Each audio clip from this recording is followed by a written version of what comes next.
আন্তর্জাতিক আইন অনুযায়ী কোনো পাসপোর্ট 3 মাসের বেশি কোনো এম্বাসি আটকে রাখতে পারে না।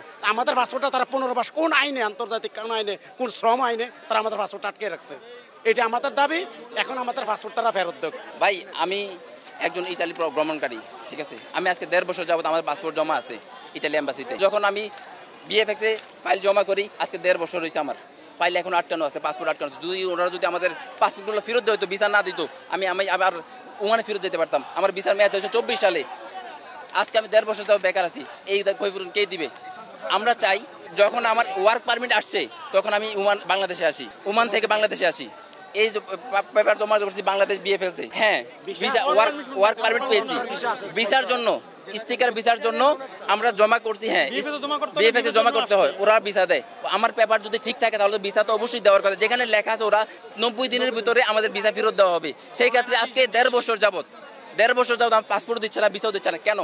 কারণ হয়েছে তারা বলছিল দিয়ে দিবে, আশ্বাস দিয়ে দেবে, 1 মাস আগামী মাসে দিয়ে দেবে, আগামী মাসে দিয়ে দেবে, আগামী মাসে দিয়ে দেবে, এরকম। জি ভাই, আমি সাউথ আফ্রিকা ছিলাম, দীর্ঘ 7 বছর সাউথ আফ্রিকা ছিলাম। তখন যখন অরিজিনাল নুল্লাবস্থা ওঠে, মানে ওয়ার্ক পারমিট যেটাকে বলে, ওইটা যখন উঠে তখন আমি দেশে আসি।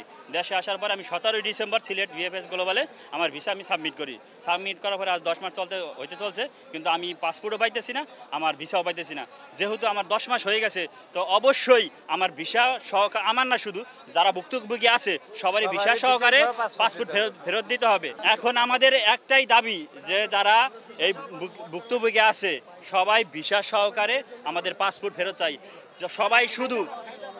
সবাই শুধু প্রবাসীদের ইউজ করে, যেরকম বিগত সরকারকেও দেখেছি সবাই ইউজ করে কীরকম, যে প্রবাসীকে সম্মাননা দেওয়া হবে, প্রবাসীকে ভিআইপি দেওয়া হবে, তাদের মর্যাদা বিনামূল্যে আনা হবে। কিন্তু সব কিছু সর্বোপরি মিলাই দেখছি কি, যদি বাংলাদেশে কোনো গোষ্ঠী ভুক্তভোগী হয়ে থাকে তাহলে একমাত্র হয়েছে সেটা হলো প্রবাসী। তাদের কোনো দাম নাই, সবাই শুধু মুখের ফুলঝুরি ছুটায়। 60 থেকে 65 হাজার এ পর্যন্ত ভুক্তভোগী আছে সারা বাংলাদেশে।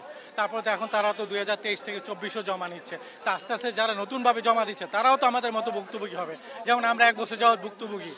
এখন আমাদের তো মনে করেন অনেক সমস্যা হচ্ছে, আমরা না পারছি সেটা জব করতে, না পারছি বিজনেস করতে। কারণ দেখা যায় যে এর আগে 2-3 দিনে ভিসা পাইছে, 1 সপ্তাহে ভিসা পাইছে, কিন্তু আমরা তো আজকে মনে করতে হয়তো আগামীকাল আমার ভিসাটা হবে, এই আশে আমরা বসে আছি, কোনো কাজে হাত দিতে পারতেছি না। তো এখন আমাদের একটাই দাবি যে আমরা ভিসা সহ পাসপোর্ট চাই।